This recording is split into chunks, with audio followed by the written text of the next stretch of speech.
سلام، وقت همگی بخیر. خیلی خوش اومدین به یه ویدیوی دیگه از چنل پارسوی.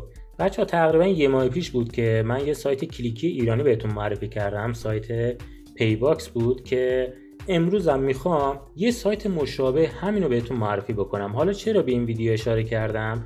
میخوام لینک همین ویدیو رو بذارم توی کامنت اول و سایت امروز رو خیلی توضیح ندم چون خیلی شبیه به همن و هر چیزی که لازمه توی این ویدیو بهتون توضیح دادم. شما همین ویدیو رو که ببینید به سایت امروز هم مسلط میشید، چیز خاصی نداره.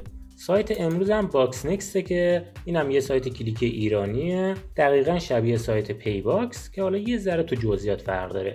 عضویت رو میزنید، نام و نام خانوادگی، آدرس ایمیل، فارسی دیگه من توضیح نمیدم.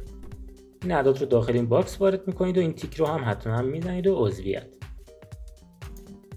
این میشه صفحه اصلیتون که فقط یه اشاره کلی میکنم به نحوه کسب درآمد. بقیه موارد رو البته چند تا نکته مهم هم هست که اونا رو بهتون میگم.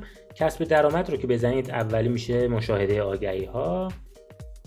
روی هر آگهی بزنید یه تایمر این بالای صفحه باز میشه، یه تایمر سبز رنگه که بعد از اون 6 تا تصویر بهتون میده. اون تصویری که سر تا هستش اون انتخاب میکنید و آگهی مثل این موردی که اینجا میبینید خاموش میشه تا 24 ساعت بعد که دوباره رفرش بشه.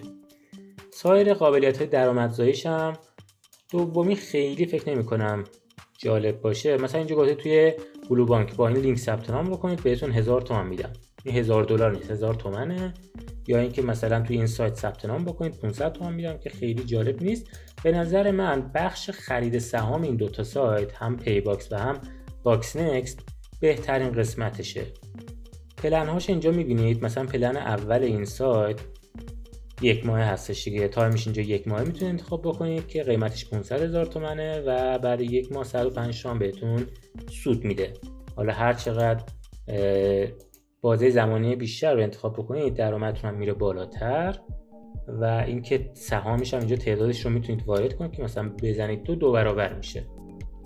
اینا سهام پلن A هستن که پلن B و C هم داره که دیگه قیمتاشون بالاتره. و اینجا تو هم منوی سمت راست اصلا لازم نیست حساب کاربری رو بزنیم. اینجا قسمت مهمش تنظیمات حسابه که اینجا نام بانک، نام صاحب حساب، شماره کارتتون و شماره شبا رو وارد میکنید. برای سرمایه گذاری اگه خواستید این کار رو انجام بدین، افزایش موجودی، اینجا متد رو انتخاب میکنید یا نوع رو که موجودی حساب که همینجوری نداریم، باید از درگاه بانکی استفاده بکنیم برای سرمایه گذاری که حداقلش 2000 تومنه. این نحوه سرمایه گذاری، بقیه‌اش که دیگه خودتون میدونید دیگه فارسیه. و برای برداشتم حداقلش 7000 تومنه.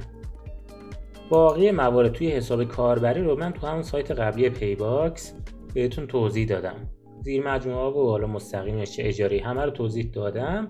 اثبات پرداختی این سایت رو هم ببینیم که اینجا مثلا نفر اول 12000 تومان درآمد داشته، ولی مثلا اینجا میبینیم که یک کاربر 958000 تومان داشته.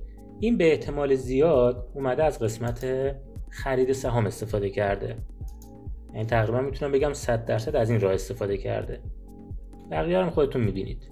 خب دوستان، گفتم این سایت رو هم بهتون معرفی بکنم تا اگه خواستین هر دو این سایت رو، یعنی هم باکس نکست و هم پیباکس رو در کنار هم ادامه بدین که درآمدتون طبیعتا میره بالاتر دیگه اگه فعال باشین داخل این دوتا سایت. و خوبیش هم اینه که درآمدتون رو داخل حساب بانکی به صورت مستقیم دریافت میکنید.